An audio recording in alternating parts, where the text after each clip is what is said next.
नमस्कार सगळ्यांना, जय शिवराय. तर आज बघा, दिवसभर ऊन पडेल होतं. काल दिवसभर पाऊस चालू होता.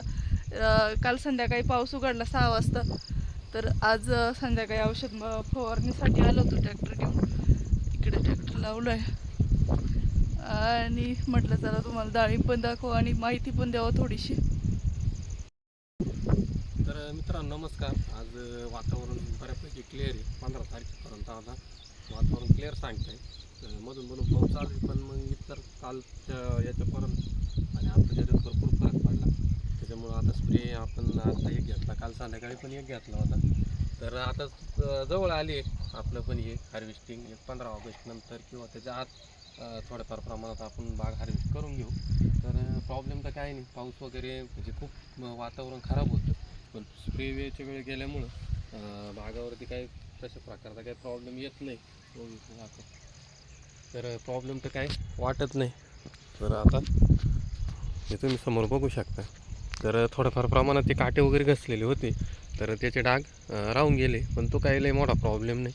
दुसरी गोष्ट, बऱ्याचशाच कमेंट्स आल्या की मार्केटचं मी मागं पण बोललो होतो, आपल्या काय हातात नाही. जे होईल ते बघू आता वेळेवरती.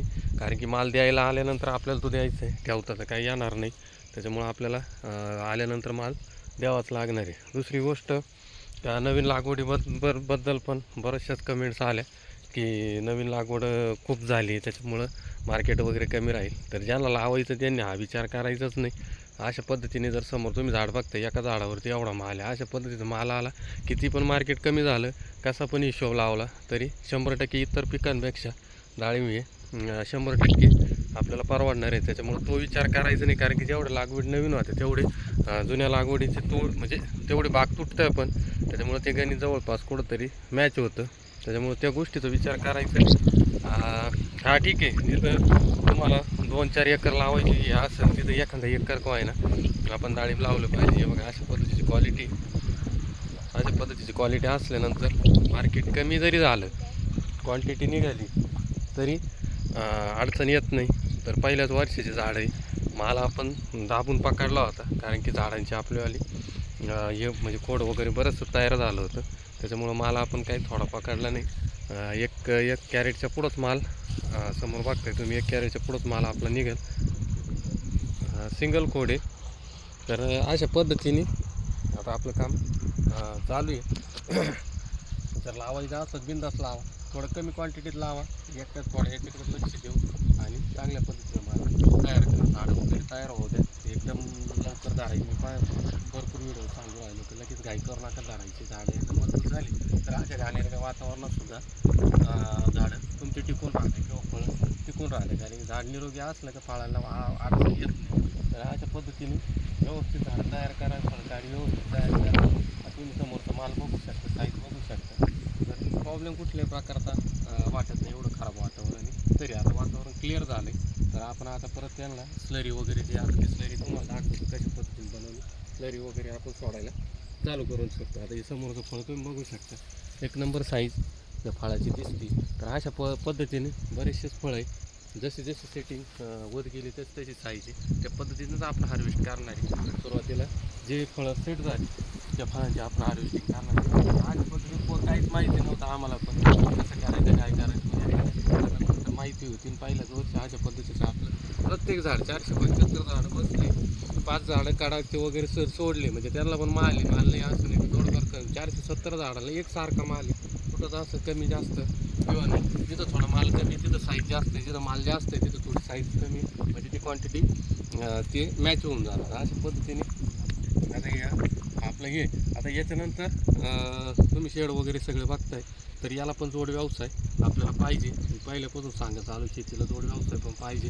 ज्या पद्धतीचं करायचं त्या पद्धतीचं करा. दूध व्यवसाय करा, कुक्कुटपालन करा, शेळीपालन करा, पण करा जेणेकरून आपला जो खर्च आहे तो त्यात जर याच्यातून निघाला, कशातून जोड व्यवसाय 100% याचं मार्केट कमी जास्त कुठल्या पिकाचं घ्या कमी जास्त झालं तर आपलं जर खर्च जर त्याच्यातून निघाला तर 100% आपल्याला हे पैसे शिल्लक राहते आणि हे पैसे आपल्याला परवडतात करायला पण. मग अशा पद्धतीने आपण आता शेळीपालनाकडे वळलो आहे. कारण की आपल्या मॅनपॉवर कमी, माणसाची थोडी कमतरता असल्यामुळे आपण त्याच्याकडे वळलो आहे. तुम्ही दुसरं काय असेल तुमच्याजवळ ते करा. कुठलाही 1 एकरामध्ये बाग लावा, हे पण पहिलं पण सांगितलं आहे. डाळिंब लावा तुमच्या बागेच्या पद्धतीने पाण्याची वगैरे जमिनीची वगैरे ज्या पद्धतीची असेल त्या पद्धतीने हे लावा. कारण की हे कसं 7 ते 8-10 वर्षाचं पीक आहे. एखादं 2 वर्ष जरी सापडले, आता जे सुरुवातीला गेले आरक्तावाले, तर त्याला जर तुम्ही बघितलं तर चांगल्या पद्धतीचे शेतकऱ्याला आरक्तावाल्याला पैसे झाले, जे आरले प्लॉट होते त्यांना. तर अशा पद्धतीने हे कमी जास्त होत राहतं मार्केट. हे 1 वर्ष फक्त आपलं झाड टिकवायचं, आमचं लक्ष टोटल झाडावर आहे, फळावरती विषयच नाही. कारण हे फळं जाणारे पुढच्या वर्षी परत आपल्याला फळं पकडायचं, त्याच्यामुळे झाडांवरती लक्ष द्यायचं. फळं येत जात राहतील पण झाडं आपलं गेलं जातं का नाही. तर अशा पद्धतीने आपल्या समोरचं झाड तुम्ही बघू शकता. हे बघा, अशा पद्धतीने एकाच झाडावरती अशा पद्धतीचा माल आहे. याच्यानंतर हे दुसरं, त्याच्यानंतर हे तिसरं. तुम्ही साईडला पण बसू शकता, असं काही नाही. किंवा ह्या गल्लीतलं म्हणजे माल एकसारखा आहे. सांगायचं तात्पर्य एवढंच आहे का बिनधास करा, की कोणाचं काय नाही बाबा लई बाग जास्त होऊ राहिले ना असं तसं, तो काही विषय नाही. तुम्ही माल पिकावला, थोडाफार भावाचं इकडं तिकडं होणार आहे, पण ते काही 1 वर्षामध्ये निदान कितीही काही झालं तर डाळिंब पिकाचं असं आहे की तुम्ही केलेला खर्च तर हा निम्म्या रात्री आपल्याला भेटणार आहे. फायदा होईल नाही होईल, जास्त होईल कमी होईल, हे आपल्या नशिबाचा विषय किंवा याचा विषय, पण केलेले कष्ट आणि लावलेला पैसा हा 100% तुम्हाला भेटणार आहे. त्याच्यामुळे त्या गोष्टीची काळजी करायची नाही. दुसरं कुठलं आणि विचार केला दुसरं कुठल्याही प्रकारचं पीक याला नाही. तर अशा पद्धतीने काम चालू करा. जसं जसं आपलं आता हार्वेस्टिंग झाल्यानंतर जो रेस्ट पिरियड आहे, रेस्ट पिरियडमध्ये काय करायचं, गावठी खतं वगैरे किती लावायचं, गावठी खतावरती आपण सेपरेट व्हिडिओ बनवू. कारण की आपली जी बाग आज तुम्हाला दिसते याच्यामध्ये बराचसाच वाटा गावठी खताचा आहे. कारण गावठी खताचा आपण जबरदस्त असा वापर केला आहे. फळं खालूनवरपर्यंत दिसत आहे. असे सगळे झाडं शेंड्यापर्यंत फळे, शेंड्याच्या फळाची बी साईज जवळपास 250 ते 300 ग्रॅम.